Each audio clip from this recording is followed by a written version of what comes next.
On va un cran plus loin en annonçant donc le rachat d'Acassi.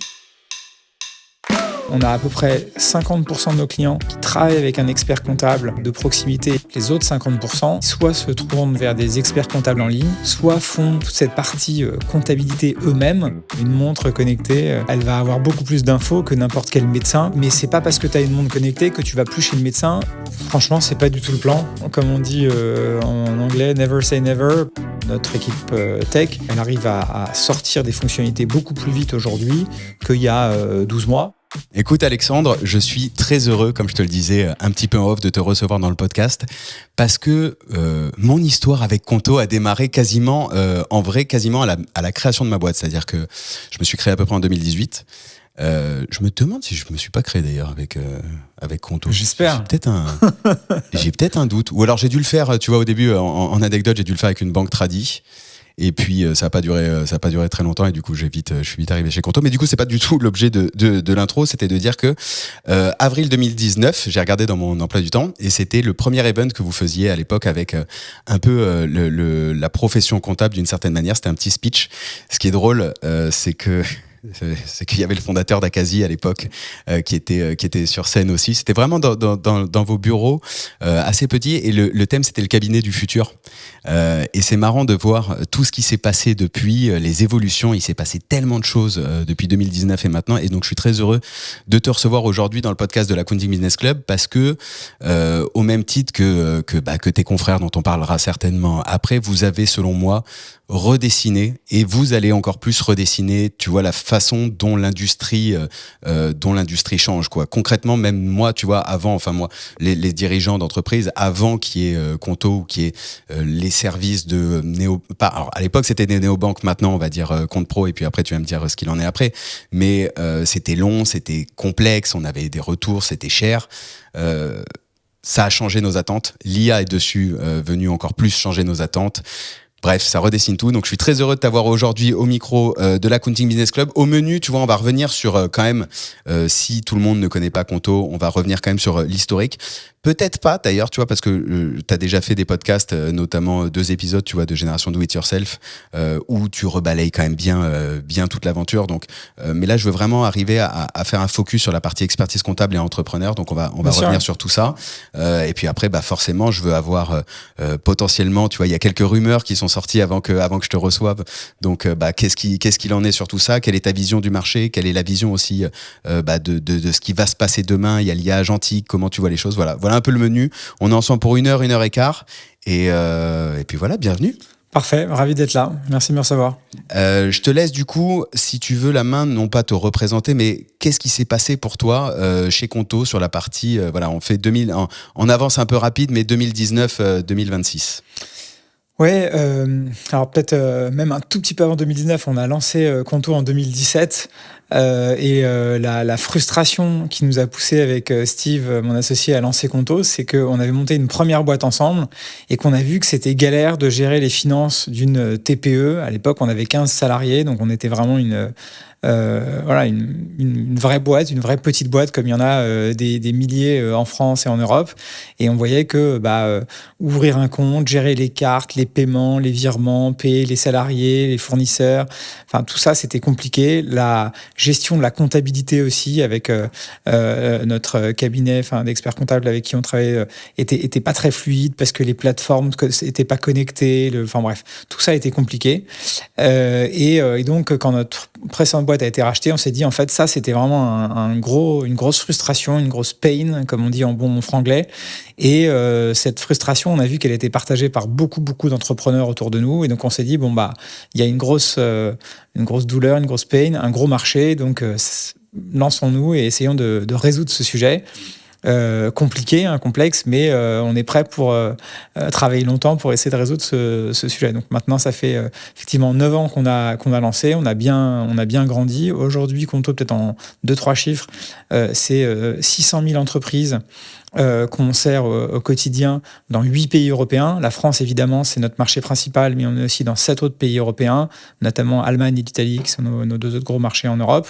Ces 600 000 entreprises, à peu près les 2/3, plus ou moins, en France. Ces entreprises, elles travaillent évidemment au quotidien avec à peu près 10 000 cabinets d'expertise comptable. Donc, je suppose que parmi les auditeurs du podcast, il y en a beaucoup qui utilisent Conto pour aider leurs clients TPE-PME à gérer leur entreprise et à faire leur comptabilité. Et donc, depuis le début, depuis qu'on a lancé en 2017, on a eu des liens avec les experts comptables. On a eu tout au début une fonctionnalité qu'on avait appelée accès expert comptable, justement pour récupérer les documents, les pièces, les flux, etc., les intégrations avec jedéclare.com, etc. Donc tous ces sujets-là, ça fait très très longtemps qu'on les voit. Et évidemment, au fil de l'eau, on a renforcé ces liens et on a fait encore plus de choses. On a fait l'acquisition de Regat en 2024 pour tout ce qui était pré-comptabilité et avoir des ponts, des liens encore plus forts entre notre monde, on va dire, historique et le monde de la banque ou du compte professionnel et ce que font les experts comptables. Ça, c'était donc de 2024. Et puis, le monde, tu le dis très souvent dans le podcast, le monde était en train de changer assez vite, même très vite, notamment avec les deux gros sujets de l'année, la facturation électronique et la vague, pour pas dire le tsunami de l'intelligence artificielle. Ouais. Tout ça chamboule pas mal de choses. Et nous, ce qu'on voit, c'est que nos clients, ils attendent, pour une partie d'entre eux en tout cas, ceux qui ont des besoins plus simples, on va dire de conformité, d'avoir un outil tout en un qui peut gérer le compte professionnel, mais aussi les aider à faire leur déclaration de TVA, leur bilan, leur compte de résultats une fois par an, et des choses, on va dire, assez simples, et que la facturation électronique et l'intelligence artificielle vont permettre de beaucoup automatiser. Et donc, là, on va un cran plus loin en annonçant donc le rachat d'Acassi, et de permettre à ces freelances, ces solopreneurs qui veulent avoir tout ça en un, tous ces sujets en un, de le faire avec Conto. Ce qui est vraiment important d'avoir en tête, c'est que nous, dans nos clients, on a à peu près 50% de nos clients qui, à la fois dans le stock et dans le flux de nouveaux clients, qui travaillent avec un expert comptable, qui veulent un expert comptable de proximité. Évidemment, tout notre enjeu, nous, c'est de rester les plus connectés, les plus intégrés avec ces experts comptables de proximité qui, notamment, vont apporter tout le conseil, la gestion du business, la gestion éventuellement de patrimoine, la succession du dirigeant, etc. Tous ces sujets-là qui sont extrêmement importants et que les experts comptables vont continuer à faire dans leur nouvelle mission. Et en revanche, les autres 50% sont des entreprises aujourd'hui, quand on le voit dans les données déjà chez Conto, qui soit se tournent vers des experts comptables en ligne, c'est à peu près 20% de nos clients, soit font toute cette partie comptabilité eux-mêmes. Je te disais en off tout à l'heure, à la mano. Et on voit qu'il y a quand même une demande. Donc ceux qui le font déjà avec des experts comptables en ligne ou ceux qui le font eux-mêmes, il y a quand même une demande d'un outil d'automatisation et de les aider dans ces tâches-là. Et donc c'est exactement pour cela qu'on fait ce pas avec Acassi. Et puis dernier point, peut-être, après je te laisse rebondir là-dessus, mais dernier point, c'est qu'on a vraiment fait le choix avec Acassi d'avoir une entreprise donc qui va nous rejoindre, qui est membre de l'ordre des experts comptables, qui fait toute son activité dans les règles, si je puis dire. Et voilà, c'était vraiment important pour nous d'avoir quelque chose de certifié, d'avoir l'expertise, comme son nom l'indique, comptable, et de ne pas improviser, on va dire, ce sujet qui est extrêmement important pour les entreprises et les dirigeants. J'interromps 10 secondes ton épisode. Si tu transformes ton cabinet, rejoins les 32 experts comptables dans l'Accounting Business Club. On ouvre 50 places, c'est tout. Pour candidater, rendez-vous sur accountingbusinessclub.fr, lien en description. Et tout de suite, Retour à ton épisode. C'est extrêmement intéressant, tu vois, en termes de move. Là, tu nous as fait un passage très rapide et j'aimerais qu'on creuse un peu plus, tu vois, sur cet aspect justement Acacie qui, pour ceux qui ne le savent pas, qui connaissent pas la boîte, c'est, je vais le vulgariser, mais c'est un cabinet en ligne qui était dédié aux freelance et indépendants et peut-être BNC d'ailleurs qu'on aurait pu mettre, tu vois, en face d'un Indie, sauf que Indie est un outil pur et n'est pas cabinet d'expertise, là où Acacie est inscrit à l'ordre, je pense d'ailleurs l'ordre de Paris. Donc là, en fait, le move que vous faites, c'est de dire, tu as 50% des clients qui ont un expert comptable, traditionnel, un expert comptable voilà, qui a pignon sur rue, on va le dire comme ça. Puis après, on dit de proximité. Oui, de proximité. Oui, non, mais quand je dis pignon sur rue, c'est en effet, tu vois, pour avoir travaillé dans les cabinets à l'époque, t'as ce lien où, en fait, t'as ce lien humain, voilà. Et puis après, donc, tu disais, t'en as 20% de ta clientèle qui est chez Dougs, chez Keobiz et autres. Et d'ailleurs, ça soulève un vrai point parce qu'il y a eu, tu vois, il y a Legal Place qui a annoncé une nouvelle levée de fonds et qui ont aussi leur cabinet en interne. Donc, c'est-à-dire que, tu vois, dans la vision, il y a quand même ce truc où les acteurs en ligne qui, alors je crois que eux, pour le coup sur Legal Place, ils bossent avec Swan pour la partie compte pro, mais il y a ce truc, tu vois, où il y a le service all-in-one qui est en attente de la part de l'entrepreneur, et donc là vous faites un move de dire il y a 50% de notre portefeuille client aujourd'hui qui a un compte pro, qui soit passe un cabinet en ligne, soit fait lui-même sa compta. Et d'ailleurs, tu vois, il y a un truc, il y a une skills qui est sortie qui s'appelle Papras, qui potentiellement permettrait encore plus d'aller faire sa compta direct avec Claude Code. Et donc là, on vient intégrer Acacie chez nous pour avoir le réglementaire du cabinet d'expertise comptable pour répondre à la demande de ces 50% clients. C'est ça à peu près dans la lecture, parce que tu as plein de questions des membres de l'Accounting Business Club quand je leur ai dit que je te recevais, c'est quoi la strate de Conto? Est-ce qu'ils deviennent un cabinet? Comment tu vois, c'est une des réactions qu'il va y avoir, quoi. Bien sûr. Peut-être mais tu l'as bien résumé. Peut-être pour reprendre un tout petit peu de recul. Nous, Conto, on a, comme pas mal d'auditeurs, je pense, le savent, on a commencé avec notre cœur historique, c'est le compte professionnel, virement, prélèvement, carte pour être payé en tant qu'entreprise, alors soit freelance, soit petite ou moyenne entreprise, mais on est focalisé sur les entreprises, ce qui fait notre spécificité par rapport à d'autres fintech qui s'adressent aussi aux particuliers. Et donc, on a depuis 8 ans un agrément d'établissement de paiement. On a construit toute cette architecture et infrastructure de paiement sur le core banking system. Alors, c'est des mots un peu techniques, mais enfin, en gros, toute l'infrastructure technique pour gérer tous les paiements. On a aussi construit notre processeur de cartes. Donc, tous les paiements par carte chez Conto, en gros, ont des meilleurs taux d'acceptance et on va dire, des taux de refus plus faibles, on va le dire comme ça, que la plupart des autres acteurs. Et donc, on est vraiment rentré dans le détail des couches, on va dire, basses, ouais, de créer une institution financière. L'étape suivante pour nous, c'est de devenir banque, établissement de crédit. Ça devrait arriver dans les prochains mois. Évidemment, ça dépend pas que de nous, ça dépend aussi du régulateur, mais voilà, on espère que ça va arriver bientôt. Et ça aussi, c'est une étape extrêmement importante pour nous, parce qu'on voit bien que nos clients qui sont très très contents de Conto, hein, quand on voit les retours en général, j'espère que c'est le tien aussi en tant que client, mais ils attendent encore plus de nous. Ouais. Et ce qu'ils nous disent au quotidien, c'est on attend plus sur la partie banque, notamment sur la partie financement.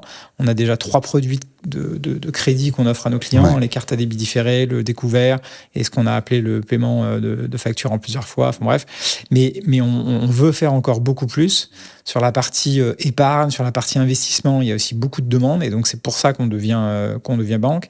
Et la deuxième chose, c'est sur tout ce qui est gestion de l'entreprise au quotidien. Et là, avec alors, il y a des sujets très liés à l'expertise comptable, comme on en parle, mais il y a aussi des sujets plus larges de gestion de la trésorerie, de gestion des notes de frais, etc. Et là, ce qu'on voit, c'est qu'avec notamment l'intelligence artificielle, on peut faire encore beaucoup plus qu'avant.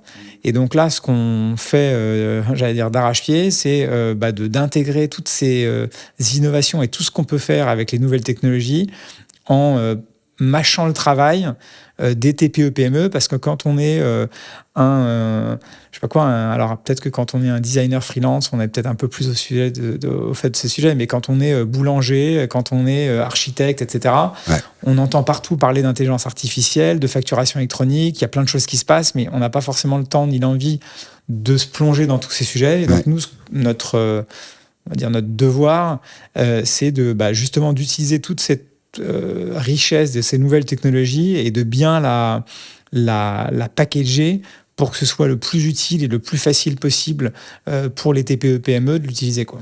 Je vais revenir sur l'aspect Akazi et cabinet. Parce que un des sons de cloche, tu vois, qui va revenir, et ce que beaucoup d'auditeurs peuvent se poser, c'est de dire ouais, mais si c'est ma banque, et parce qu'il y a un précédent, c'est-à-dire qu'il y a déjà eu des emails marketing, etc., et que tu vois, sur l'aspect facture électronique, vous avez été les premiers à partir, tu vois, en termes d'action marketing, de com. À un moment, j'ai plein de fois fait la blague dans le podcast ou autre, mais c'est que quand j'ouvrais mes comptes Conto, je savais plus où cliquer pour ne pas vous prendre en PA. Et c'était devenu une blague, tu vois. Ce qui veut dire que vous avez vraiment fait cette démarche et qu'il y a eu une vraie course après sur la stratégie de gestion des flux. Et d'ailleurs, on pourra en parler. D'ailleurs, pourquoi il y a eu à ce point une telle course que vous êtes livré avec d'autres acteurs et pourquoi vous êtes parti si vite. Faudrait que je me note de bien penser de revenir sur ça après. Mais tu vois, une des peurs historiques des cabinets, c'est de dire la banque va finir par piquer mon job, mon client. Bon, ça c'est historique. Après, tout le monde est d'accord pour dire que c'est pas le cas parce que le banquier il fait son métier et c'est pas le métier d'expert comptable. Comme tu me l'as très bien dit juste avant off, tu vois, c'est de dire en fait le rôle de l'expert comptable c'est du conseil, c'est de la gestion, etc. Mais d'un autre côté, si demain tu deviens expert comptable par Akazi, qu'est-ce que tu fais, tu vois? Est-ce que tu shootes un email à ta base client en mode au fait, ok, pas les 50% qui ont un client, mais les cabinets en ligne ou ceux qui vous le faites seul. Et d'ailleurs, tu peux le savoir parce que s'il y a l'accès au cabinet, mais tu vois, comme il y a déjà eu des posts sur LinkedIn qui sont sortis en mode tiens, regarde, j'ai reçu une proposition, Conto m'envoie des deals avec Dougs, du coup ça vient tirer les prix vers le bas. Tu vois, comment tu vois les choses sur cette intégration maintenant que tu vas être cabinet? Ouais, c'est une bonne question. Nous, on a, je pense qu'il y a deux éléments. Depuis le début, Conto s'est construit en architecture ouverte. Donc nous, on fonctionne très bien avec tous les logiciels. On a des cabinets d'expertise comptable qui utilisent Penny Lane, qui utilisent Sage, qui utilisent Cegid, qui utilisent ACD. Enfin bref, je ne vais pas tous les citer, mais... maintenant que tu es lancé, il faut que je fasse. Non, je déconne. Non, mais voilà, donc un peu tous les logiciels de production, on s'intègre avec tout le monde. Et donc, l'idée, c'est de laisser aux clients, en l'occurrence TPE-PME, le choix de faire ce qu'il veut. Et donc, ce qu'on voit, nous, c'est que on n'est pas du tout en train de créer, on va dire, un marché de l'expertise comptable en ligne. En fait, le marché, il existe déjà. Bien sûr. La révolution, elle est déjà en train de se passer. Et ce qu'on voit, c'est que ce qu'on sent, c'est que ça va encore plus s'accélérer avec la facturation électronique et l'IA. Et donc, ce qu'on veut, c'est que quand un client nous dit moi, je voudrais un service simple, bien intégré à Conto pour faire ma comptabilité de base très simple parce que je suis un dev freelance, je gagne 5 000 euros par mois, j'ai quelques écritures par an, mais rien de plus, mais je veux être en conformité et que le truc soit tamponné avec un vrai expert comptable. Qu'est-ce que vous me recommandez? En gros, quand on aura cette question, on recommandera Conto en disant c'est intégré, ou Akazi by Conto, je sais pas comment on l'appellera. Mais voilà. En revanche, on a plein de clients qui viennent de la part de partenaires, c'est 10 000 cabinets d'expertise comptable. Et là, évidemment, on s'interdira de proposer quoi que ce soit à ces clients-là, sachant que, franchement, on s'interdira de le faire, mais en plus, ça convient pas à ces clients. Ces clients, ils veulent pas ça. Ils veulent l'expert comptable de proximité. Ils veulent le conseil, plutôt tous les sujets qui sont tournés vers le futur, entre guillemets, parce que tout ce qui est le passé, les écritures, etc., franchement, ça va être automatisé Ça, on est d'accord. Par Conto ou pas par Conto. Non, mais tout le monde est d'accord pour dire. Plutôt pas par Conto, mais ouais. je veux dire. Et donc, voilà, les entreprises qui veulent un expert comptable, elles ont et elles auront un expert comptable. Et nous, notre but, c'est d'être les mieux intégrés possible avec ces cabinets, comme on l'est déjà aujourd'hui, ouais. avec ce portail comptable qu'on a sur Conto. Et je pense que c'est important d'avoir en tête, on a investi des millions d'euros depuis plusieurs années, évidemment, encore plus depuis le rachat de Regat, donc en 2024, pour tout ce qui est coordination, intégration avec les experts comptables et notre portail comptable, qu'on écrit avec un Q, comptable comme Conto. Okay. Ce portail, c'est aussi des produits spécifiques qu'on a développés pour les experts comptables, notamment tout ce qui est module de création d'entreprise, dépôt de capital, pour que les experts comptables puissent avoir un outil très fluide pour proposer à leurs clients de créer leur entreprise et que tout ça se fasse de manière très, très, très simple et rapide en utilisant le savoir-faire de Conto pour ça, parce que c'est une de nos grosses forces depuis maintenant 8-9 ans. Tous les sujets pour être en conformité, donc sur la PA, il y a plein de modules qu'on a dans ce portail, qu'on va continuer à enrichir. Et donc, nous, on est très contents de pouvoir... sur ces TPE-PME qui veulent un expert comptable de proximité, on est très content de pouvoir apporter les briques techniques et de laisser l'expert comptable faire le métier et les nouvelles missions qui ont la plus forte valeur ajoutée et qui de toute manière sont le sens de l'histoire, Conto ou pas, et de nous faire la brique technique qui n'est pas forcément le plus simple pour les experts comptables, quoi. Mais tu vas avoir un vrai sujet de communication.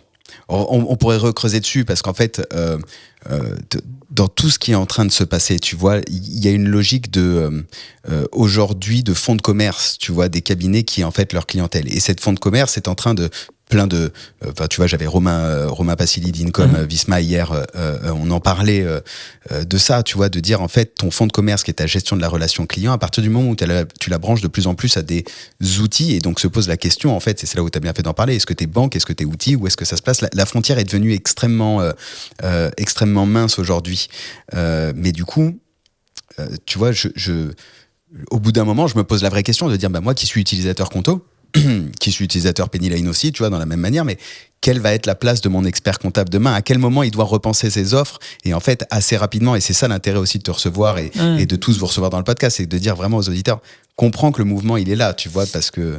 Oui, c'est sûr que je pense que l'expert comptable de demain, il est beaucoup plus sur des sujets de conseil, encore une fois, de conseils sur la gestion. Alors, ça dépend évidemment de l'entreprise, mais sur la gestion de l'entreprise, sur la transmission. On en parle beaucoup en général. Toute la génération d'entrepreneurs, de chefs d'entreprise qui sont nés après la Deuxième Guerre mondiale, le baby boom, qui vont partir à la retraite dans les prochaines années et du coup vont devoir transmettre leur entreprise, alors soit à leurs enfants peut-être, soit à d'autres gens, et du coup ça c'est un énorme sujet. Toute la partie patrimoniale, alors c'est un peu lié à ça aussi, ça c'est des sujets hyper importants, hyper intéressants, sur lesquels les entrepreneurs, les entreprises sont vraiment très demandeurs de conseils de la part de leur expert comptable, un peu comme un médecin de famille qui donnerait des conseils vraiment de fond sur la manière de gérer la suite. Ouais. En revanche, toute la partie, si on fait la métaphore avec le médecin, toute la partie data, de savoir combien on pèse, combien on mange, combien on fait de spa, de sport, etc. Ça, une montre connectée, je vois que tu as une Garmin comme moi aussi, la montre connectée, elle va avoir beaucoup plus d'infos que n'importe quel médecin.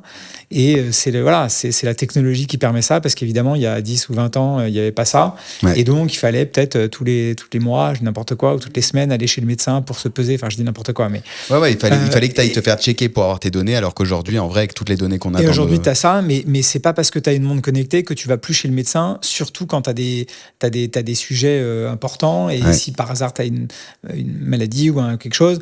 Et donc ça dépend aussi un peu des gens. Les gens qui ont 20 ans, qui sont en très bonne santé, ils vont rarement chez le médecin. Ouais.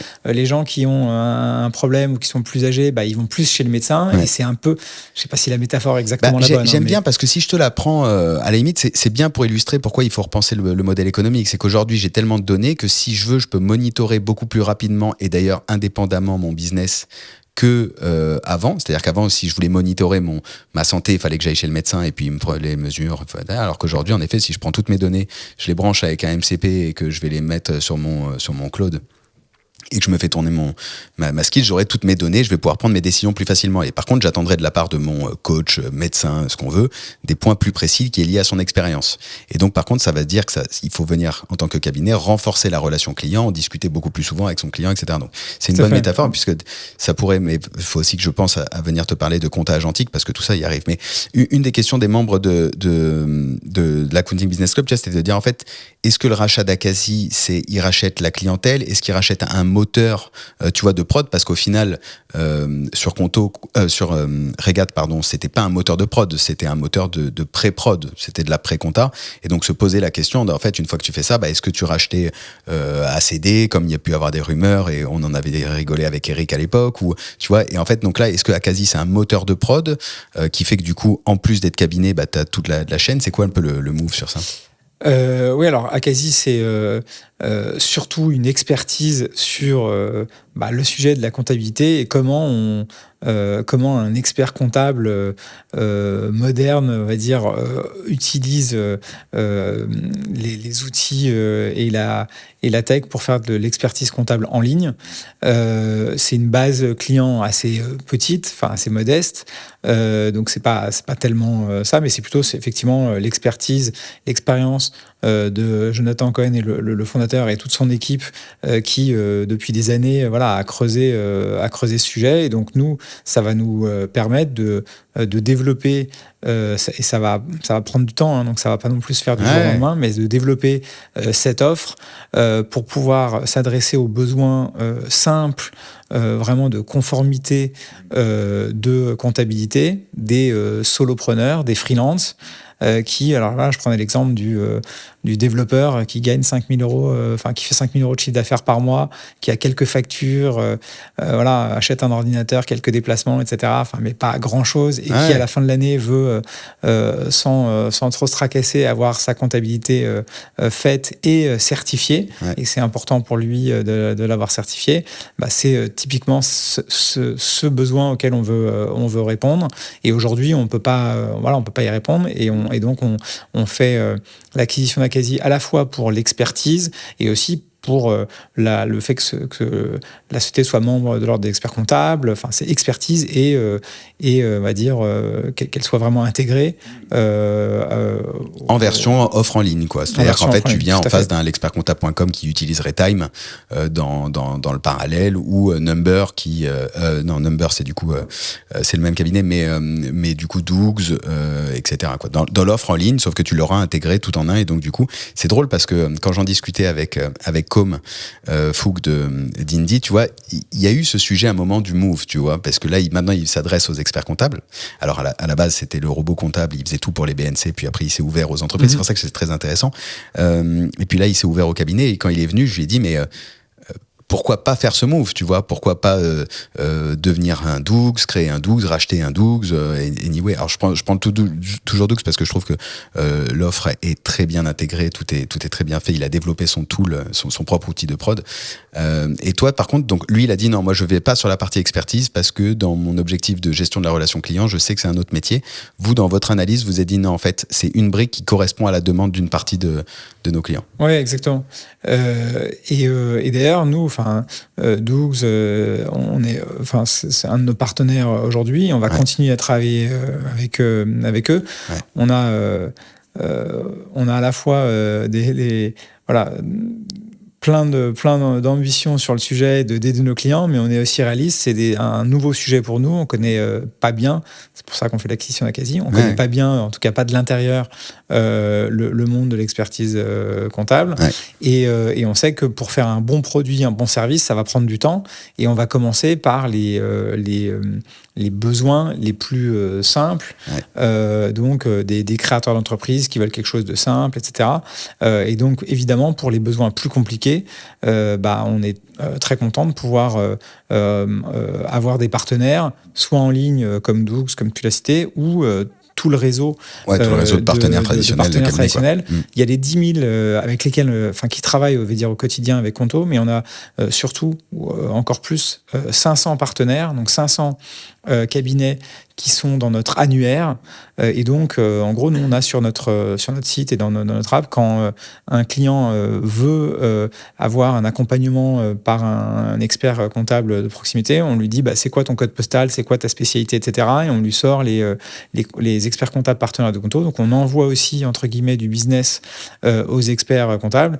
Et ça, on compte le faire encore plus demain, justement en disant, voilà, vous avez besoin d'un conseil pour tout ce qui est gestion, transmission, tout ce dont on a parlé tout à l'heure, gestion du patrimoine, etc.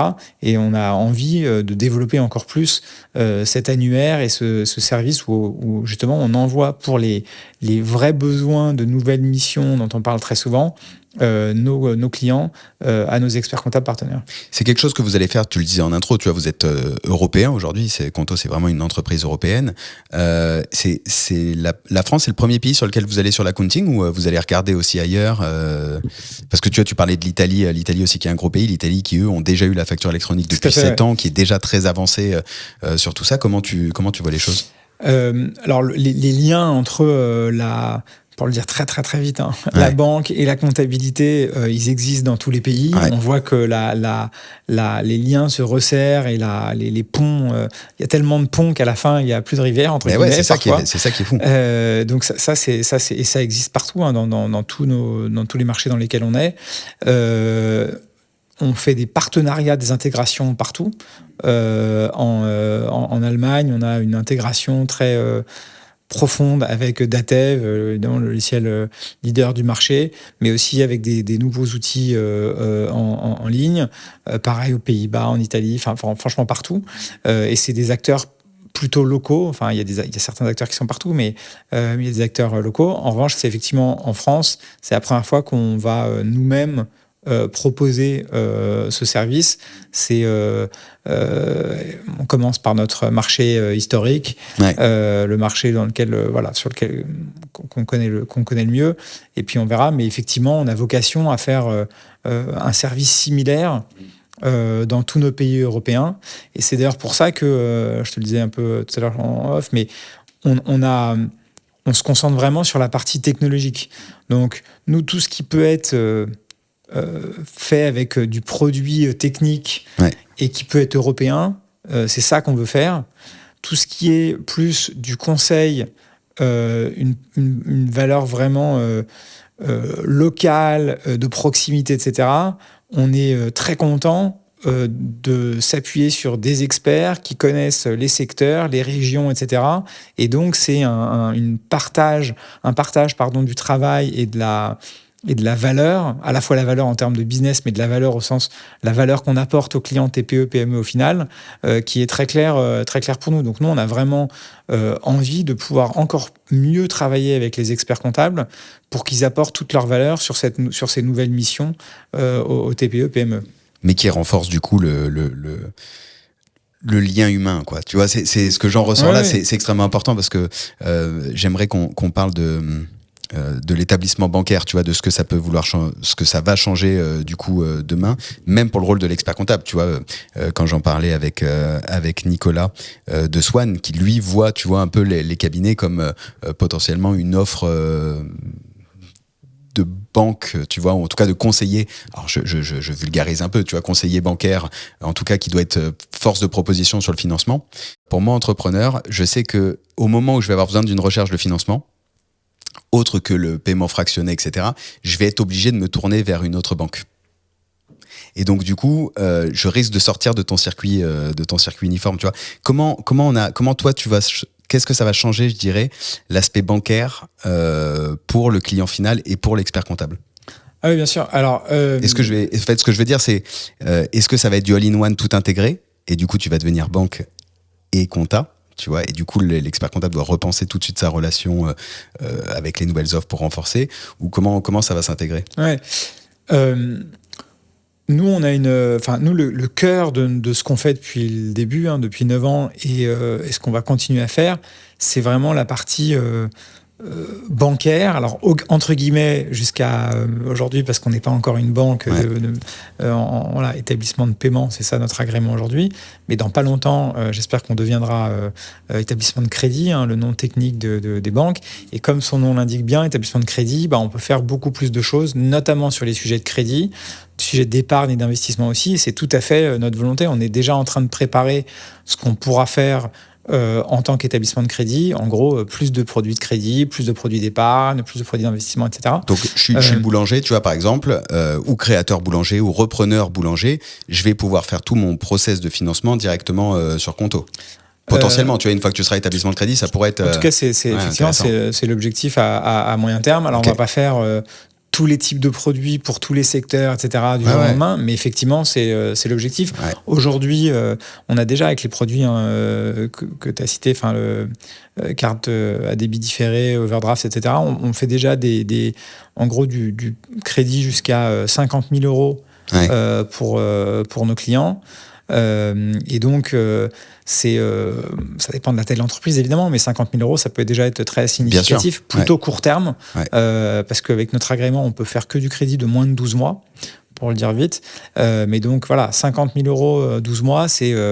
pour pas mal d'entreprises, ça aide à passer ça finance du BFR. Finance du BFR, exactement. Donc ça, c'est très important. Aujourd'hui, si un de nos clients veut emprunter 100, 200, 300 000 euros sur 3 ou 4 ans, nous, on ne le propose pas directement, mais on a des partenaires qui sont intégrés dans notre app, dans le Financing Hub, comme on l'appelle en bon franglais. Et on propose ces offres, mais effectivement, à moyen terme, on va offrir plus de choses nous-mêmes.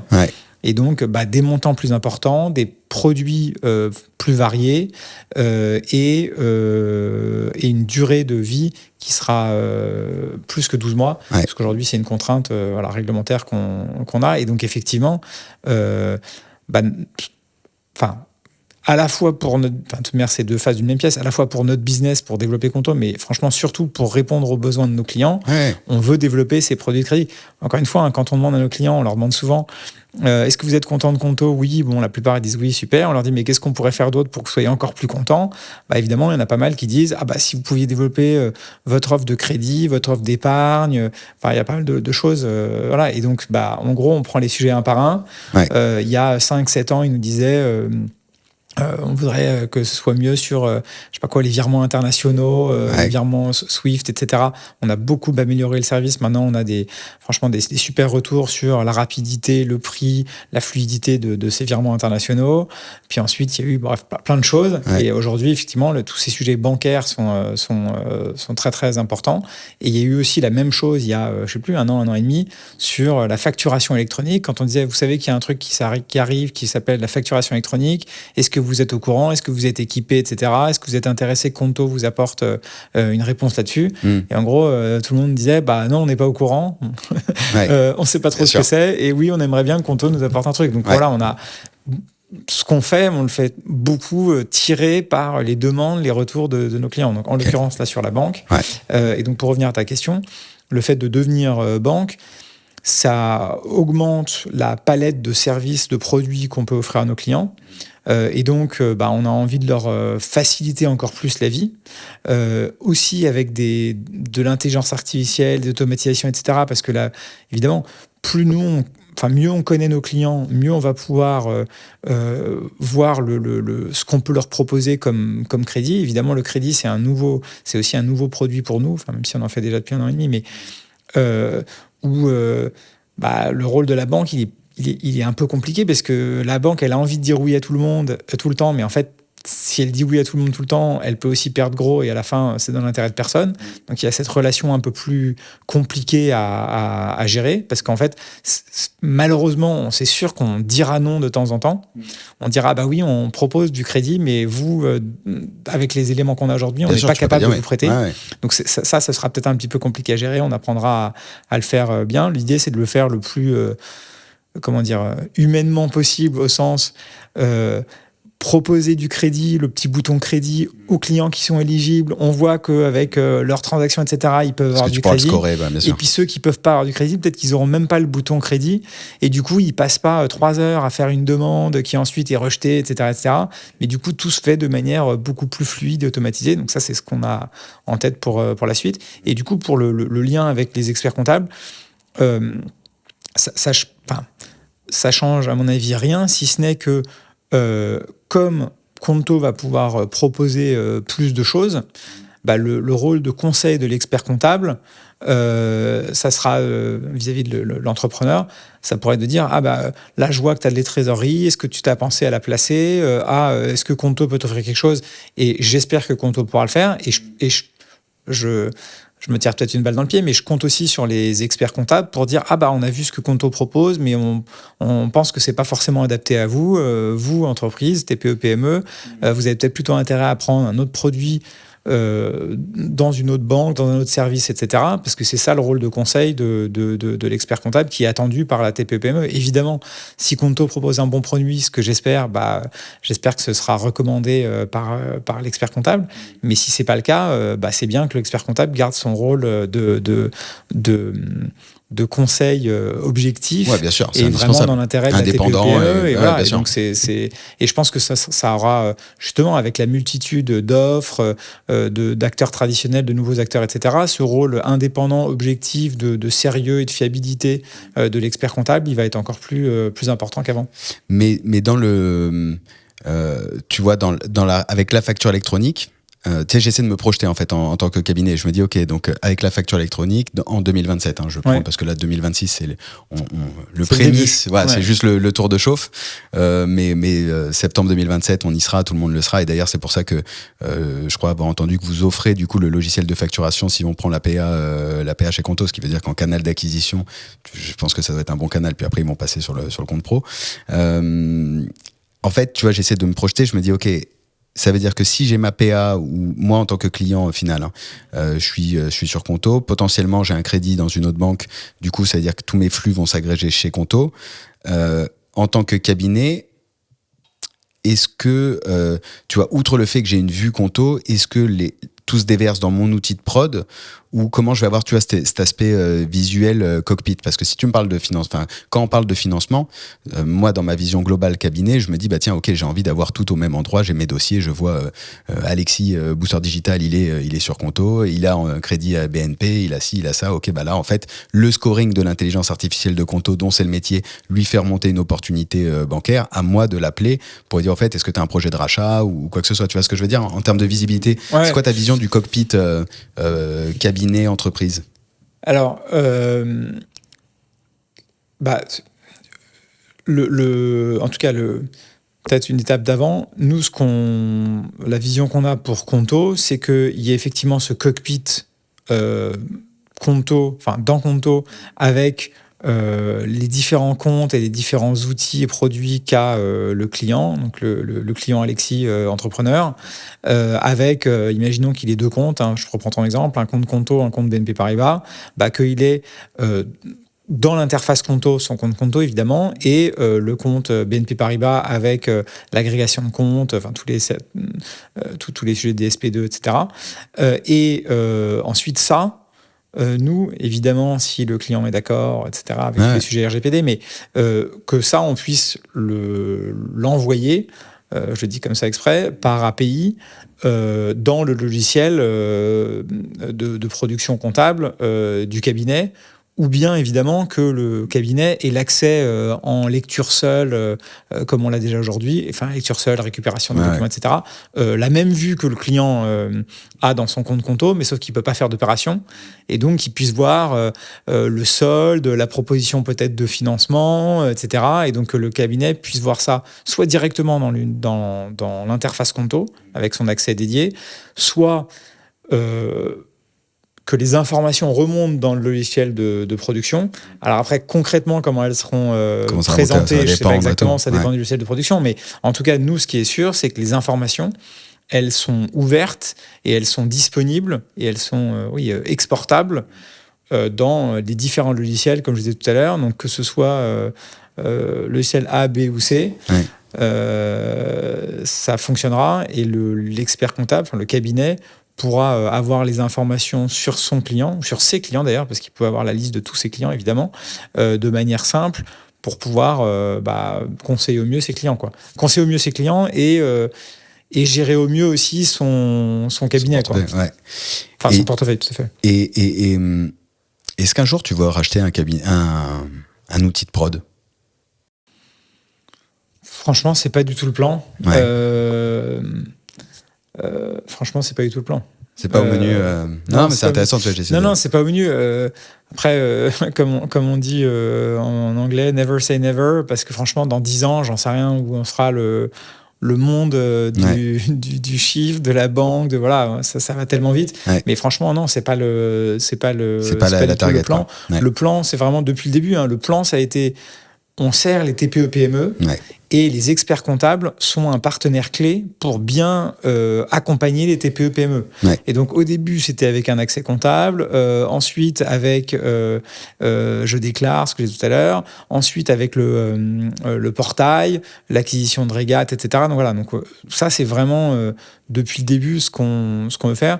Nous, on n'a pas vocation à faire de la production comptable. Non, enfin, pour ou avec les cabinets. En revanche, on veut aider les experts comptables à conseiller au mieux les clients TPE-PME qui ont besoin de cette expertise et que nous, on ne va pas, on ne peut pas, on ne veut pas leur apporter. Enfin, on ne veut pas. C'est pas qu'on ne veut pas, mais c'est pas ton cœur business, quoi. C'est pas, voilà. Et donc, tous les sujets tous les sujets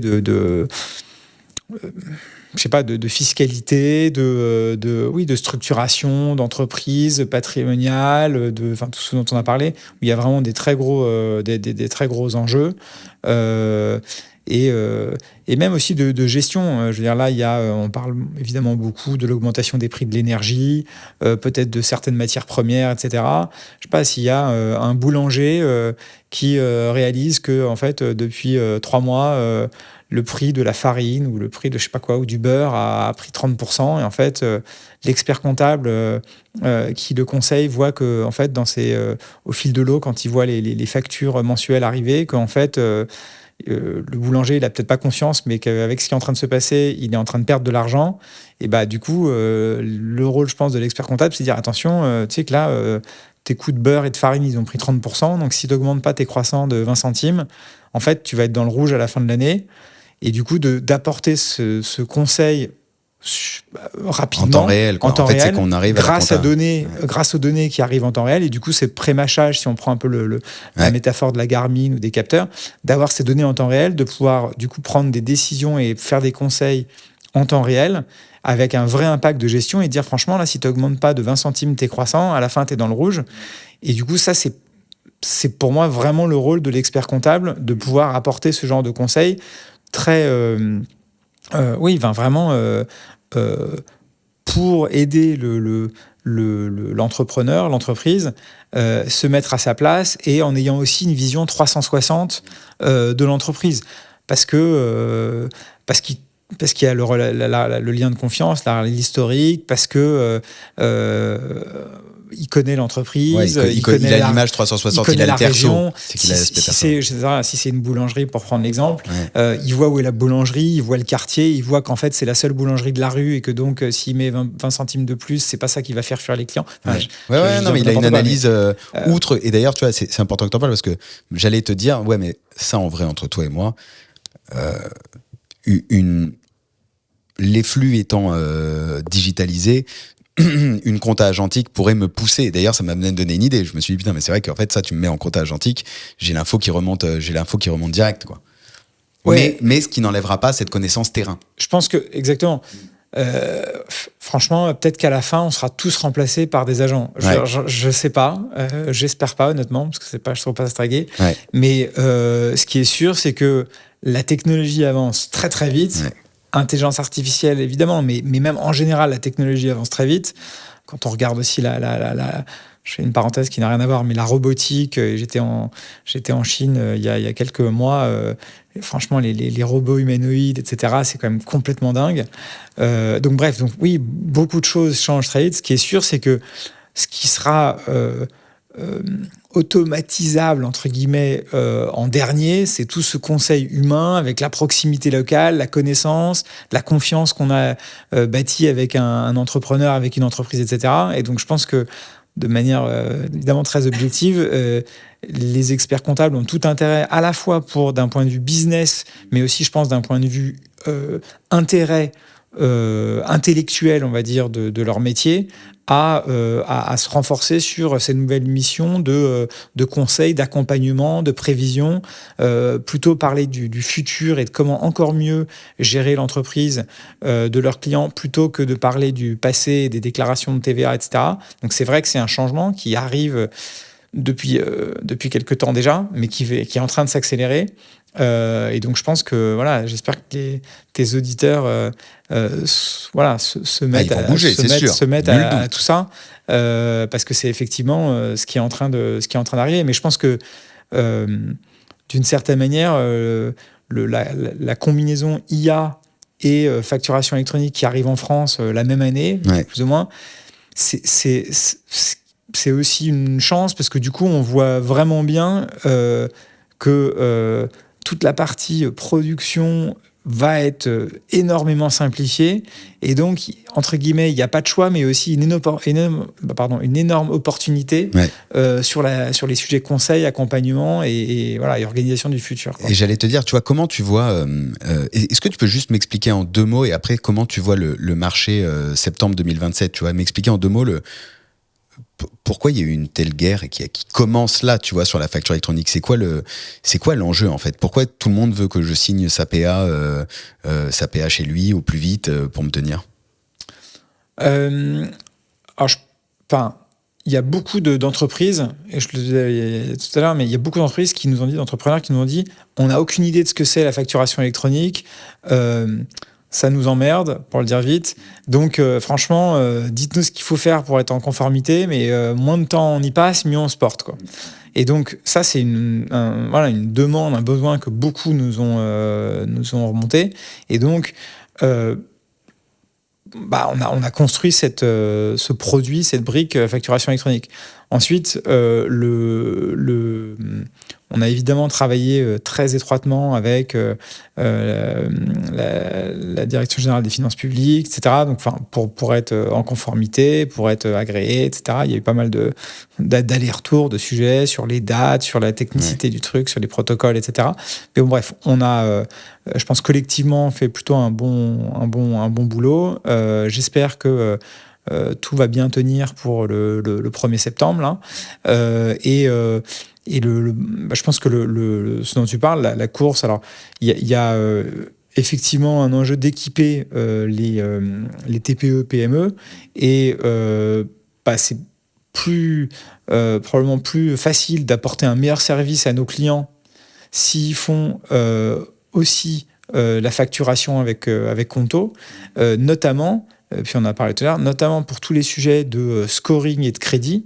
Parce qu'en fait, ce qu'on voit bien, c'est que nos clients, ils sont très intéressés par du financement de leur BFR ou de choses à plus long terme, et qu'évidemment, ils veulent faire ça en ayant, entre guillemets, le moins de papier et de choses à fournir. Moins de friction. Et nous, on a quand même besoin de quelque chose avant de prêter de l'argent, pour le dire vite. Et du coup, ce quelque chose, c'est notamment les factures, fournisseurs aux clients, et d'avoir bien une bonne visibilité sur ces choses-là. Donc en gros, ce qu'on se dit, c'est que nous, pour faire un super boulot très sans couture, comme on dit, pour la partie crédit, plus on a d'informations sur le client, plus on va pouvoir lui proposer des offres de crédit adaptées à son besoin, avec le scoring et du coup les taux d'intérêt les plus compétitifs possibles. Parce qu'en gros, mieux on connaît le client, mieux on peut scorer, lui dire, alors toi, on peut te prêter... sinon, on prête 10 000 euros à 10%, je dis n'importe quoi, à tout le monde. Mais évidemment, si on connaît mieux les clients, on va dire, toi, on peut te prêter 15 000 euros à 7%, et puis toi, 18 000 euros à 8%, enfin, ce genre de choses. Et ça, on peut le faire que si on a de la connaissance client plus fine. Full donnée, quoi. Et la connaissance client plus fine, soit en gros, c'est par exemple tous les sujets de facturation électronique qui sont automatiquement, on va dire, disponibles. Soit ça veut dire, alors envoyez-nous les 10 dernières factures, ajoutez ça. Merci. Et évidemment, ça rajoute de la friction et c'est pas un service très 2026. Ouais. Donc c'est aussi pour ça que nous on a voulu se positionner, à la fois dans je veux dire, à court terme pour répondre aux gros besoins de beaucoup de nos clients et à moyen terme aussi parce qu'on sait que pour apporter un bon niveau de service sur ce sujet crédit qui, du coup, j'espère arrivera l'année prochaine, on verra exactement le timing, mais de pouvoir avoir ces informations pour, encore une fois, mieux scorer et mieux servir nos clients. Ouais, je comprends bien l'enjeu stratégique. Et du coup, est-ce que tu penses, tu vois, je le disais en intro, je pense que ce soit vous, que ce soit Penny Lane, Income et autres, MyUnisoft, qui avaient transformé un peu l'usage, en tout cas la digitalisation. Ouais. Là, toi, tu te rapproches maintenant de plus en plus de la banque. Est-ce que tu vois dans cette guerre qui s'est lancée sur la facture électronique, tu vois, t'as les banques aussi qui sont arrivées avec chacune leur PA, Collecto et autres. Est-ce que tu penses qu'ils vont réussir à offrir en fait ce service? Parce que du coup, en fait, je viens de comprendre en t'écoutant que l'enjeu, il est d'avoir toute la donnée en fait au sein d'un seul et même endroit pour pouvoir après derrière faire du scoring et du financement encore plus fin. Et donc en tant que dirigeant, je me dis ouais, il faut que je mette tout sur Conto en fait maintenant parce que comme ça va aller beaucoup plus vite quand en septembre 27 il y aura l'agrément et tout. Si j'ai besoin, je vais gagner beaucoup de temps dans ma gestion. J'espère avant septembre 27, mais bon. Avant septembre, ouais. Bon, on va dire en 2027. Mais maintenant je me suis mis septembre 27 parce que septembre 27, je sais que ce sera vraiment le moment où concrètement il y aura tout, il y aura le reporting. Est-ce que tu vois les banques arriver à tirer leur épingle du jeu ou est-ce que là c'est une opportunité de prise de marché j'espère que c'est une grosse opportunité de prise de marché, mais non, je pense que évidemment les banques traditionnelles ont tout l'historique, elles ont à la fois tout l'historique pour elles et tout l'historique contre elles, entre guillemets. Ouais. Donc évidemment, elles connaissent les métiers du crédit, du scoring, etc. Très bien depuis longtemps. Elles ont encore 95% du marché du compte professionnel en France, il est avec les banques traditionnelles. Peut-être un peu moins maintenant, mais voilà, c'est encore évidemment le gros du marché avec les banques traditionnelles. Et nous, tout ce qu'on fait depuis 9 ans, c'est de construire une offre plus moderne, plus agile, plus fluide pour les TPE-PME. Ça ne se fait pas en un jour.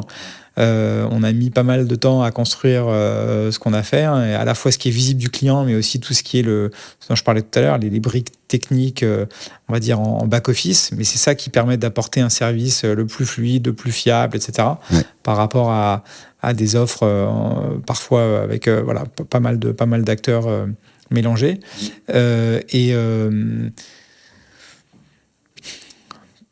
Je pense qu'il y a des innovations qui se font de manière très objective. Il y a des innovations qui se font dans les banques traditionnelles et c'est très bien. Je pense qu'on est le fait qu'on soit là aussi peut-être les pousse à la concurrence, à innover. Mais évidemment en termes d'agilité, de vitesse, d'utiliser de manière intelligente, sans mauvais jeu de mots, intelligente, l'intelligence artificielle. Ouais. Je pense que évidemment on a une vitesse, une agilité qui n'a rien à voir avec les banques traditionnelles. On a déjà lancé deux agents IA là qu'on a appelé l'analyste et l'opérateur. Donc en gros, l'opérateur, tu décris dans le chat, je ne sais pas si tu as utilisé. Si j'ai essayé, je lui ai dit vas-y fais un virement. Fais un virement, Alexandre, de 1 000 euros, ou paye cette facture, te paye la facture, et en gros, ça fait le virement, etc. Ouais. Je me suis même dit, si je te fais un mini retour, je me suis dit putain, c'est tellement simple que c'est presque trop simple. Alors mais c'est une question d'habitude, c'est qu'une question d'habitude. C'est peut-être bien, presque trop simple, c'est bien commentaire. C'est un très bon feedback. Non, mais en vrai, je me suis dit, tiens, quand j'ai voulu faire un virement, je me suis dit, attends, là, pour le coup, c'est presque un peu trop simple. Mais c'est une question d'habitude, parce que quand je vois ce que je fais avec l'IA à côté, je me dis... C'est intéressant, mais donc, The Analyst, c'est pour analyser le passé, les dépenses, etc. Ok, intéressant, par contre. Et on a deux autres choses qui vont arriver, alors plus dans le monde, d'ailleurs, qui intéressent peut-être plus les auditeurs, sur la collecte de factures, Ouais. d'aller en gros un agent IA qui va récupérer les factures un peu partout. Ouais. On a déjà pas mal de choses chez Conto là-dessus, mais on veut vraiment passer à un cran Au-delà des d'après. connecteurs. Ouais, parce que franchement, moi je le fais aussi. Tu perds du temps, franchement, de manière débile. C'est encore embêtant. Pour aller chercher sur, je sais pas quoi, sur Orange. J'allais te dire Orange. Ouais. sur tous ces tous ces services qui sont services. un peu, pareil, si tu prends des Uber, des taxis, etc. Là, à chaque course, t'as un truc. Enfin bref. Donc tout ça, et ça peut vraiment s'automatiser de manière très efficace. Et je pense qu'on peut faire beaucoup là-dessus. Et puis, pour revenir du coup à ta question, tous ces sujets-là, je pense que honnêtement, on va aller beaucoup plus vite que les banques traditionnelles. Et donc nous, toute notre vision, c'est d'arriver à être à la bonne bon croisement, la bonne conjonction entre la banque moderne, parce qu'en fait c'est ce qu'on est, enfin c'est ce qu'on va devenir, très moderne, très tech, etc. Mais on va devenir une banque, donc avec la gamme de produits, la flexibilité, etc. Que pourrait avoir une grande banque traditionnelle, sauf qu'on est beaucoup plus agile. On est né avec le mobile, le cloud, etc. Et de croiser avec ça toute la partie logicielle et notamment de l'intelligence artificielle pour développer tout ce qui va bien pour gérer une boîte, une TPE, PME efficacement au quotidien, quoi. Donc on a beaucoup parlé de facturation évidemment, mais je parlais notes de frais, gestion des dépenses d'entreprise, etc. Typiquement, c'est pas encore live, mais j'imagine bien que dans quelques temps, on pourra dire ok, c'est quoi la politique de dépenses d'entreprise ou de gestion des notes de frais, c'est quoi les règles, etc. Combien on a le droit de dépenser pour un voyage, pour un déjeuner, pour je sais pas quoi. Puis on va juste uploader dans Conto cette politique. Et puis, ça va automatiquement faire les règles que Alexis, quand il utilise sa carte pour un déjeuner, il ne peut pas payer plus de 30 €, ou que si c'est plus de 30 €, il doit avoir l'accord de son manager, enfin, n'importe quoi. Mais tous ces trucs-là, toutes ces règles, sur un simple document, en fait, tous ces workflows, ils vont être créés. Ou alors, on va dire, j'ai 30 employés dans ma boîte. J'aimerais envoyer une carte de paiement à chacun de ces employés avec je sais pas quelle limite, machin. Connecter ou uploader la liste des employés et leur adresse, dire merci d'envoyer une carte à chacun de ces employés. Hop, ça commande le truc. Tu peux déjà un peu le faire presque dans l'espace, dans l'opérateur, là, l'agent IA dont on parlait tout à l'heure. Mais voilà, il y a plein de choses comme ça qu'on va pouvoir faire. Et voilà, je pense que du coup, cette conjonction entre être une vraie banque, une licence bancaire, avoir vraiment une connexion directe au système de paiement, SEPA, Instant SEPA, faire du crédit, enfin tous ces sujets-là, il n'y aura pas beaucoup de fintech qui vont faire ça. Ouais. Et toute la partie IA, logiciel, agile, il n'y a pas beaucoup de banques qui vont pouvoir faire ça. Et donc, en fait, faire les deux bien, et c'est là où on pense qu'on va apporter encore plus de valeur, c'est vraiment arriver à réunir ces deux thèmes pour apporter encore plus de valeur à nos clients. Parce qu'en face de toi, j'essaie de réfléchir un peu même le paysage, mais il y aurait quoi ? Il y a Revolut en fait qui pourrait, je sais pas s'ils sont établissements de crédit, mais que je vois de plus en plus quand même arriver en France et avec la vision business. Je passe le côté perso, qui sont à mon sens les deux services qui se ressemblent le plus, en tout cas que j'ai pu tester, que je peux voir quoi. C'est à peu près. Ouais, il y a pas mal, effectivement, il y a pas mal d'acteurs, mais Revolut en est un. Ils sont plus sur des sujets. En tout cas historiquement sur des sujets de virements internationaux, d'échanges de devises, etc. C'est quand même principalement ça leur force. Nous, au contraire, on est beaucoup plus sur des sujets de locaux, des paiements locaux, les intégrations comptables, la création d'entreprises. Et du coup, c'est pour ça que Conto est très souvent le compte principal, voire le compte unique de nos clients. Parce que pour payer tes impôts, être intégré avec ton expert comptable, etc.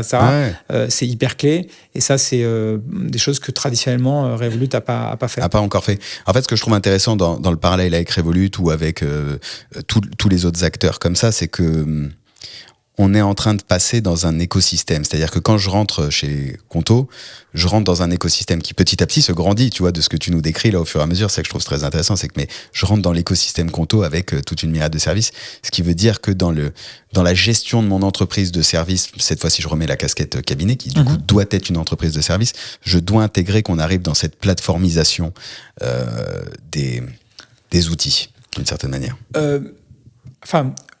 Oui et non, parce que à la fois on a plus de produits, plus de services, parce qu'on grandit, on grossit, et donc c'est un peu comme le nombre de pays. Je veux dire, on est passé de 1 pays à 4, à 8, etc.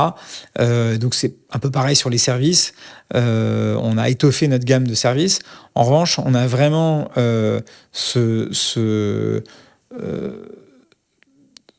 cette dimension interopérabilité et intégration et du coup modularité qui est vraiment importante pour nous.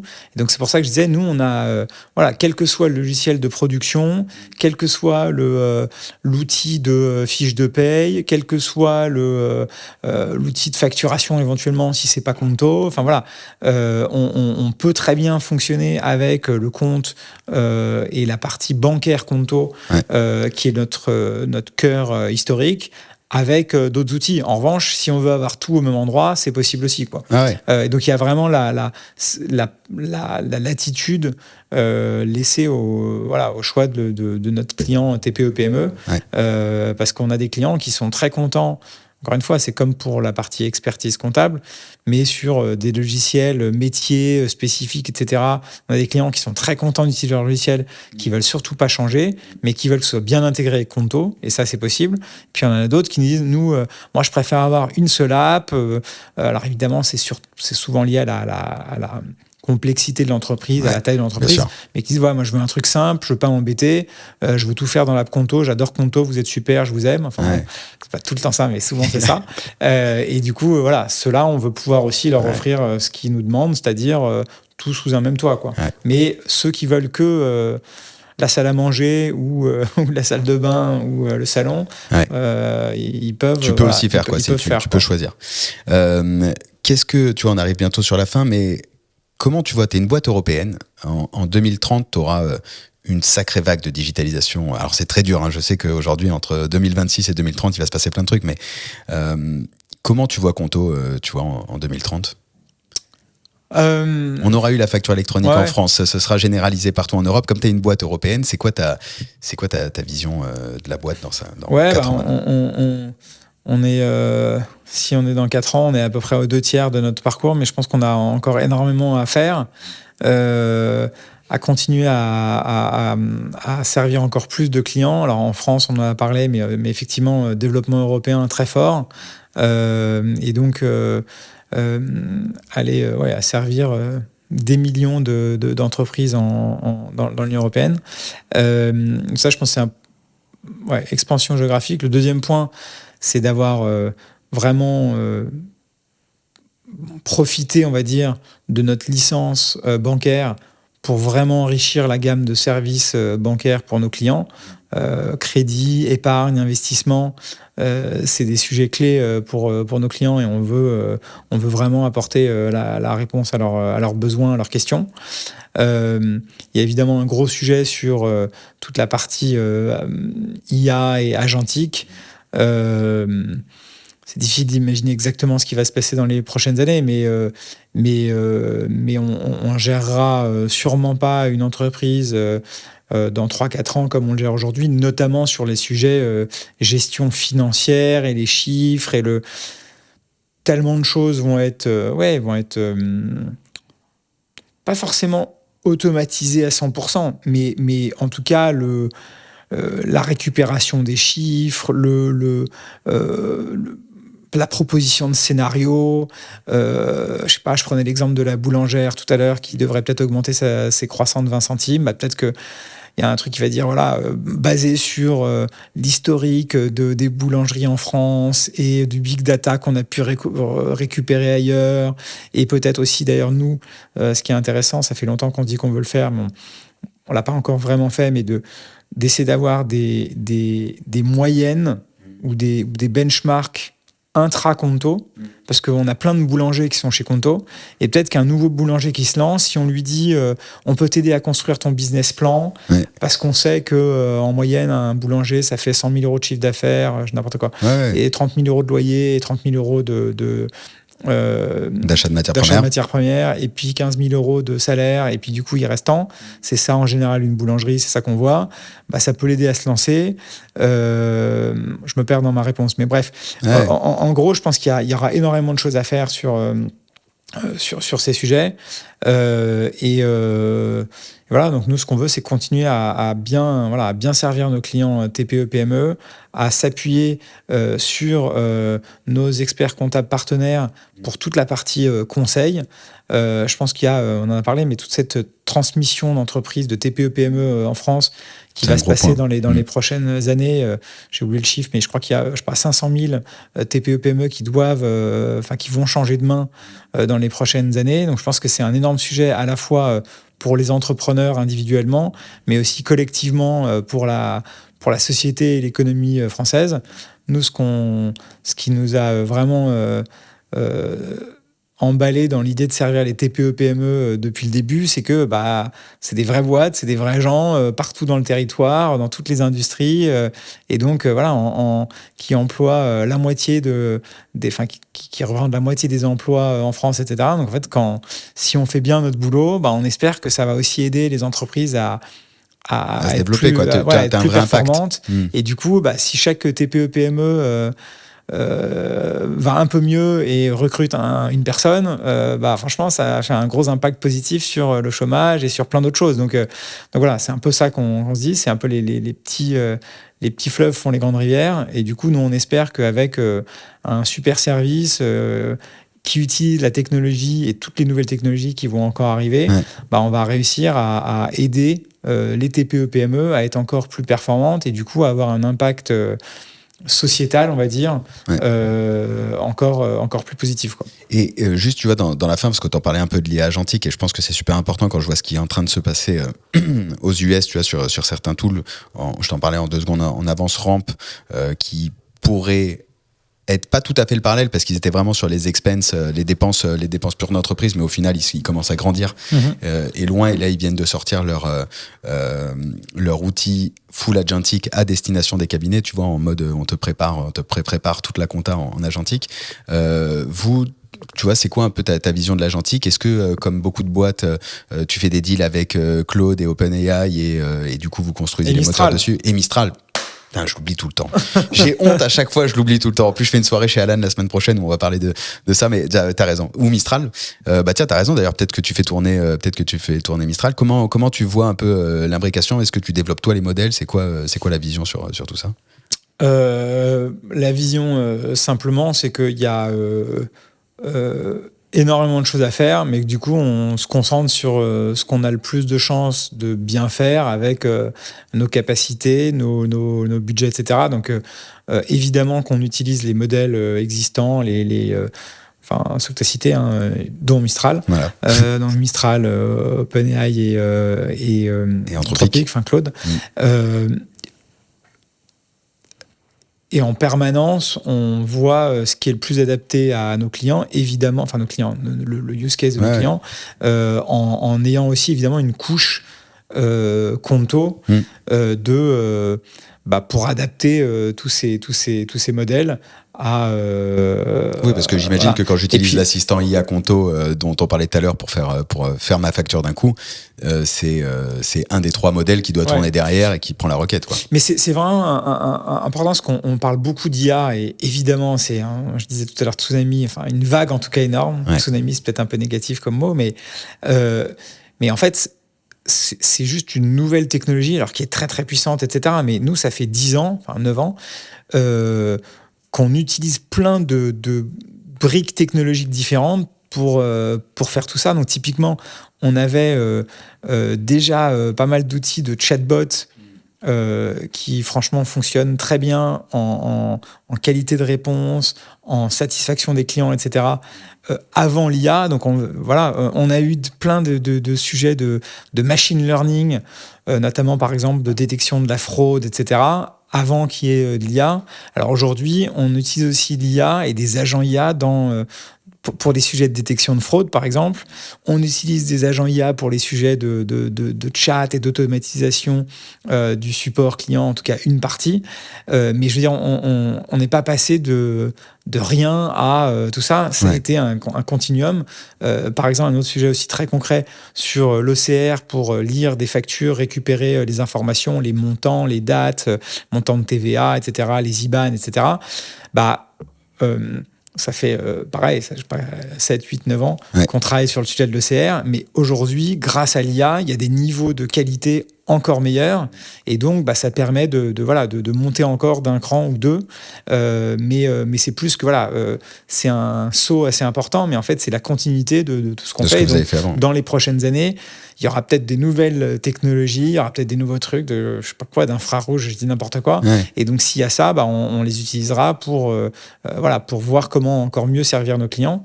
Mais l'IA, c'est, on va dire, une grosse brique parmi toutes les technologies et tout ce qui peut se faire depuis plusieurs années, quoi. Ça vient pas réinventer ton modèle, mais ça vient augmenter le service que tu fais, quoi. Ouais. Par contre, tu dois être prêt à l'accueillir. Tu vois, bien sûr, il y a ce truc aujourd'hui où, notamment, tu vois, avec la facture électronique, qui au final va finir par être que du code, quoi. Donc bien sûr. tu vas pouvoir. Mais nous, on est, c'est notre chance. Tu disais tout à l'heure par rapport aux banques traditionnelles, ça. Nous, on est une boîte tech.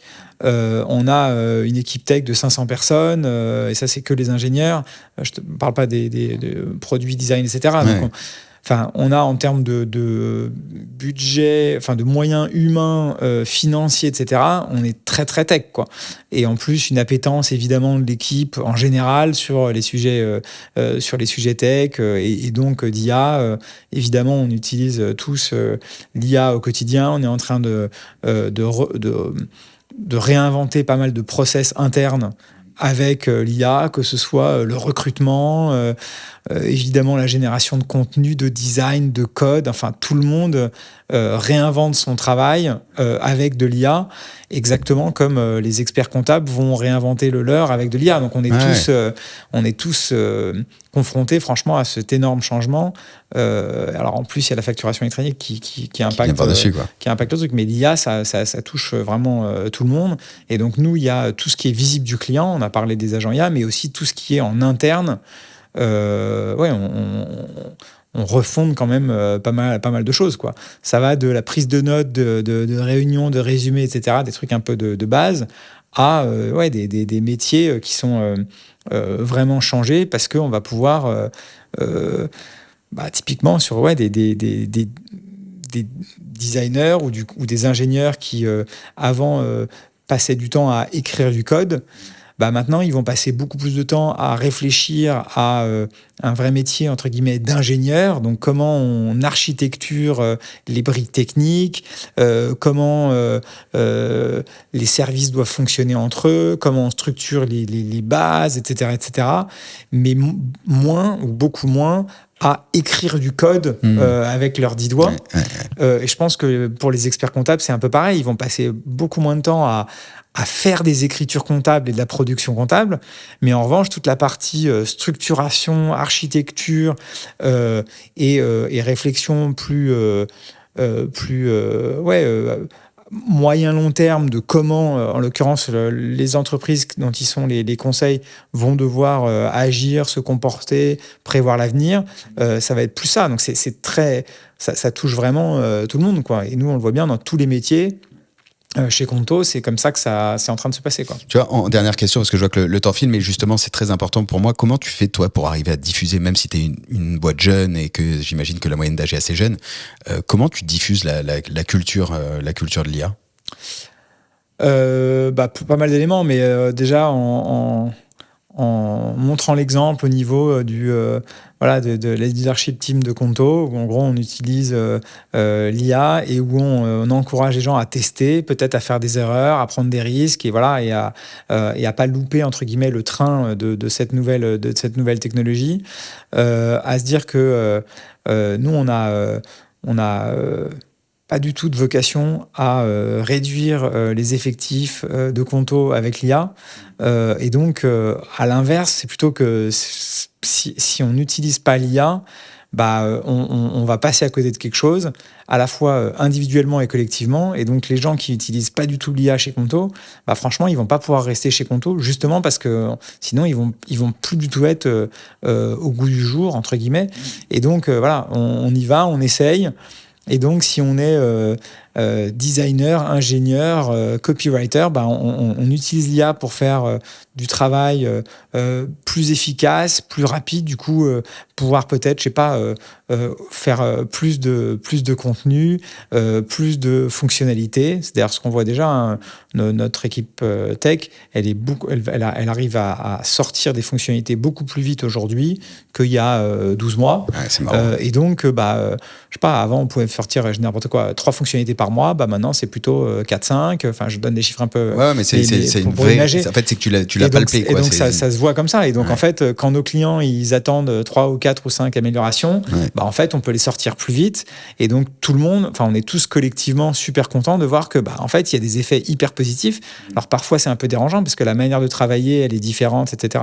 Donc, il y a aussi toute la partie accompagnement, upskilling ou reskilling des équipes, parce qu'effectivement, il y a certains métiers qu'on doit un peu réapprendre, quoi. Mais le dernier point, c'est que, donc, encore une fois, individuellement, les gens, ils ont vraiment intérêt à le faire.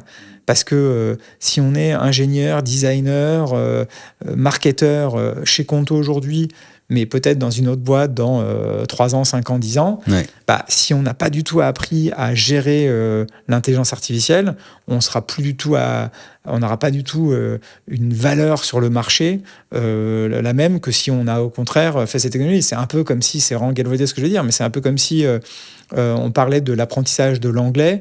On voit bien que les gens qui parlent anglais aujourd'hui, et encore, peut-être que l'intelligence artificielle rebat un peu les cartes, mais quand même, quelqu'un qui parle anglais aujourd'hui a plus de valeur sur le marché du travail que quelqu'un qui parle pas anglais. Et donc, être pas forcément bilingue, pour filer la métaphore, mais en tout cas connaître un peu les outils, avoir joué avec de l'intelligence artificielle, avec évidemment en chat, mais peut-être un peu plus pousser avec des agents IA, les skills, etc. Enfin, tous ces sujets-là, s'y mettre petit à petit. Tout le monde ne va pas être expert IA du jour au lendemain, mais c'est vraiment important. Et donc, on fait des hackathons, des formations, d'accompagnement avec différents, avec les Mistral, les Anthropic, les OpenAI, etc. On échange aussi évidemment beaucoup entre pairs, avec d'autres boîtes du secteur, alors soit de fintech, soit de secteurs qui n'ont rien à voir, de comment on fait, quelles sont les bonnes pratiques, enfin un peu les trucs de base d'entreprise, mais c'est vraiment important de faire ça. Et du coup, dans notre cas, franchement, encore une fois, ce qui est une chance, c'est qu'on a tellement de potentiel de croissance, de clients et de développement que en fait, ça va juste nous permettre de faire un meilleur service plus rapidement pour nos clients. Et du coup, en gardant tous nos compteurs, comme on s'appelle, motivés à l'idée de découvrir et d'utiliser cette nouvelle technologie et du coup d'en faire plus tous ensemble, quoi. Et donc, il y a, on va dire, que de l'upside en bon franglais, que du positif si on arrive à faire un meilleur service encore plus vite pour nos clients, quoi. Impec. Je vois que le temps a passé. On a oublié de parler on a oublié de parler du deal de Shine Cegid quand même, qui tu vois, qui vient du coup, qui colle avec ce dont on parlait, de savoir il y a de moins en moins de frontières, quoi, entre le banking et la prod comptable et le service aux entreprises. Il y a ça, et en fait, du coup, j'ai presque envie d'ores et déjà de te réinviter, tu vois, pour l'année prochaine, parce qu'il se sera passé plein de trucs. T'auras eu l'intégration d'Akazi, il se sera passé, tu vois, la facture électronique, on aura eu les premiers tests, et plein d'autres sujets à creuser. Mais est-ce que tu veux rajouter quelque chose ? J'espère qu'on sera devenu banque, effectivement, aussi. Bah ouais. Je reviendrai avec plaisir. Et ça, tu vois, enfin, l'environnement global, t'es vraiment au cœur de cet environnement global et qui est en train d'encore plus redessiner. Si tu rajoutes l'aspect banque, je vois en tant que pour le coup, client, dirigeant d'entreprise, et même dans la relation que je peux avoir avec mon cabinet, c'est-à-dire que si lui, il a des alertes aussi qui remontent en fonction, mais qui donnent accès à plus que tu peux préfinancer 50 000 ou 70 000 de factures, je pense qu'on arrive sur un copilotage, en tout cas, vraiment dans la relation attendue, tu vois, de beaucoup aussi d'experts comptables qui veulent se transformer. Après, ils se posent toujours la question de la tech, tu vois, est-ce qu'elle sera vraiment au point, est-ce que Regat dans Conto va bien fonctionner, parce que du coup ça reste un peu le moteur, j'imagine, de pré-compta pour tout organiser en interne. En partie, ouais. En partie. Donc non, voilà, plein d'autres sujets. Dès qu'on finit, on remet un autre rendez-vous pour l'an prochain, parce qu'il se sera passé encore plein de choses. Est-ce que tu veux rajouter quelque chose qu'on n'aurait pas vu, pas balayé? Non, si tes auditeurs ont des questions, je serais ravi de les voir aussi au prochain congrès. Pour en parler de vive voix. Voilà, donc rendez-vous à Paris du 16 au 18 septembre. 16 au 18 septembre à Paris. Voilà, donc comme ça fait maintenant plusieurs fois qu'on va, et d'ailleurs, l'année dernière c'était aussi super intéressant. J'avais passé pas mal de temps sur notre stand et on avait beaucoup échangé avec des experts comptables. Heureusement, beaucoup connaissaient Conto, mais il y en avait aussi qui ne connaissaient pas Conto. Et du coup, pas mal de retours terrain super intéressants. On avait beaucoup parlé, je me souviens, à ce moment-là, de notre offre, de dépôt de capital, de la manière de l'intégrer, etc. Et ça avait franchement super retour. Il y avait aussi des questions sur la facturation électronique. Il y avait déjà un peu l'IA, etc. Donc déjà, et aussi, franchement, certaines inquiétudes assez légitimes. Mais c'était toujours super intéressant de rencontrer les gens en direct et, on va dire, sans filtre. Donc, d'autant plus là, tu vois, pour le coup, puisque tu auras la double casquette cette fois, presque 3 casquettes, tu vois, je te dirais, je vais l'appeler banque, quoi. Je t'appelle banque maintenant, mais banque, éditeur et cabinet, quoi. Donc en effet, je pense qu'il va y avoir un peu de monde sur le stand de Conto pour arriver à lire tout ça et voir comment ça peut s'intégrer dans l'offre client, quoi. Parfait. Écoute, impec. Merci beaucoup, Alexandre. Merci à toi. Rendez-vous l'année prochaine, du coup. Marche. Et si vous êtes toujours là, vous savez ce qu'il vous reste à faire. Mettez 5 étoiles sur la plateforme de votre cœur. Rendez-vous également en septembre, aussi, puisque j'aurai le plaisir d'être au congrès, donc on se reverra sûrement à ce moment-là. Mais d'ici là, rendez-vous dès la semaine prochaine ou la semaine suivante pour un prochain épisode. Et moi, je vous dis à très vite. Ciao.